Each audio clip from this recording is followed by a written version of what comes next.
আজি কি হল জানে দোকানত আহি থাকোতে ৰাস্তাত মানে এটা বস্তু কিনিবৰ কাৰণে এখন দোকানত সোমালো সেই দোকানখনৰ কাষতে এখন দোকান আছে সেই দোকানখনত মানে টিভি তাৰপিছত মই বেছিভাগ টিভিয়ে দেখিলোঁ বাৰু কিন্তু ঘৰুৱা বহুত বস্তু ভাল কৰে তাতে আৰু ইলেক্ট্ৰনিক বহুত সামগ্ৰী তাত ভাল কৰা হয় মানে একদম দম বান্ধি আছে কাৰখানা টাইপৰ এখন দোকান আৰু একদম বস্তুবিলাক দম দম হৈ আছে তাতে মই এনেই এবাৰ চকু ফুৰালোঁ যে মানুহেনো কি ইমান ভাল কৰিব দিয়ে ইয়াতে তাত বেছিভাগ পুৰণা টিভি আছে তাৰপিছত দেখিলোঁ এইটো কি মিক্সি এইবিলাক আছে আৰু তাৰ মাজত মই এটা দেখিলোঁ পুৰণি টাইপৰাইটাৰ এটা আৰু টাইপৰাইটাৰটো দেখাৰ পিছত মই উভতি গ'লোঁ সেই পুৰণি দিনবিলাকলৈ হায়াৰ ছেকেণ্ডাৰী পাছ কৰাৰ পিছত টাইপ শিকিছিলোঁ তেতিয়া মানে কি টাইপিষ্ট ষ্টেন'গ্ৰাফাৰ এইবিলাক চাকৰি মানে সাংঘাতিক ডিমাণ্ড এটা থকা চাকৰি আৰু এইবিলাক আৰু প্ৰত্যেক অফিচতে মানে টাইপিষ্ট আৰু ষ্টেন'গ্ৰাফাৰ আছিলে ষ্টেন'গ্ৰাফাৰৰ কাম হ'ল যে বছে কোৱা কথাখিনি খৰকৈ ধুনীয়াকৈ লিখি যাব সাংকেতিকভাৱে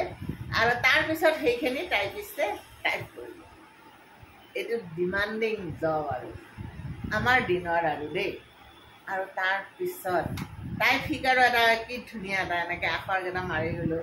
পেজটো লাহে লাহে কোণলৈ গুচি গ'ল তাৰপিছত আকৌ টানি ঠিক কৰিলোঁ এনেকৈ কি এটা শব্দ টাং টাং টাং এনেকৈ শব্দ এটা উঠিব তাৰপিছত কাগজখন গৈ থাকিব এটা বেলেগ ধৰণৰ সেই দিনটোলৈ আৰু উভতি গৈছোঁ আৰু দেই আৰু তেতিয়া কি আমাৰ বয়সৰ প্ৰায়বিলাকে টাইপ শিকিছিল আৰু টাইপ শিকাটো মানে এটা মানে আৰু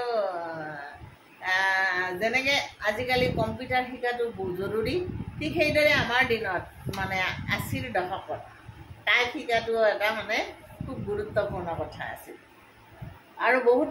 বস্তুবিলাক টাইপে হৈছিল টাইপ কৰি দিয়াই হৈছিল আজিকালি যেনেকৈ পটাপট কম্পিউটাৰত মাৰি দিয়ে তেতিয়া টাইপিষ্টে টাইপতে মাৰি টাইপ কৰিয়ে দিয়া হৈছিল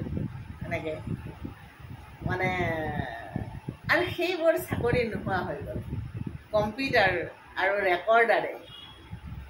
সেই ষ্টেন'গ্ৰাফাৰৰ চাকৰিটো নোহোৱা কৰি দিলে আজিকালি কথা ক'লে ৰেকৰ্ড কৰি লোৱা হয়নে নহয় গতিকে ৰেকৰ্ড হোৱাৰ পিছত সেইখিনিকে শুনি শুনি লিখিব পৰা হ'ল কিন্তু আমাৰ সময়ত সেই সময়ততো আৰু এনেকুৱা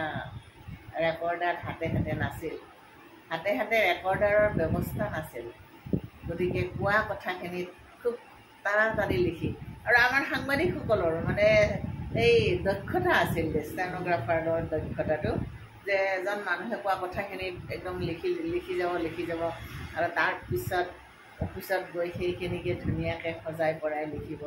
এই ধৰণৰ সাংঘাতিক মগজুৰ সাংঘাতিক কচৰত এটা আছিল আৰু সেইকাৰণে তেতিয়া মানে মানুহৰ এই পাহৰি যোৱা বেমাৰটো খুব কম আছিল কিন্তু এতিয়া মানুহ লাহে লাহে এলেহুৱা হৈ আহিল নহয় মানুহৰ পাহৰি যোৱা ক্ষমতাটো বাঢ়ি আহিল একোটা বস্তুৱে পুৰণি বহুত কথালৈ মাজে মাজে মনত পেলাই দিয়ে আৰু মোৰ এটা বদনাম আছে যে মই পুৰণি কথাবিলাক মনত পেলাই ভাল পাওঁ ভাল লাগে আপোনালোকৰ কাৰ কাৰ সেই অনুভূতিটো আছে সেই টাইপ কোনে শিকিছিল মনত আছেনে টাইপিষ্ট আৰু ষ্টেন'গ্ৰাফাৰৰ সেই মানে প্ৰয়োজনীয় চাকৰিটোৰ কথা কোনোবাই এদিন ভাবিছিলনে যে মই এদিন একো নাপালেও টাইপিষ্ট বা ষ্টেন'গ্ৰাফাৰ হ'ম মই কিন্তু এটা মনে মনে নিজে নিজে আশা এটা কৰিছিলোঁ যে যদি মানে একো নাপাওঁ অন্ততঃ টাইপিষ্ট বা ষ্টেন'গ্ৰাফাৰৰ চাকৰি এটা কৰাৰতো দক্ষতা আছে পিতাই কিন্তু শিক্ষয়িত্ৰী হোৱা বিচাৰিছিল কিন্তু একোৱেই হোৱা নহ'ল এনেকৈয়ে থাকি গ'লোঁ কিন্তু মানুহৰ মৰম আৰু আদৰ বহুত পালোঁ সেইখিনি মোৰ মানে আৰ্জিত আটাইতকৈ ভাল লগা সম্পদ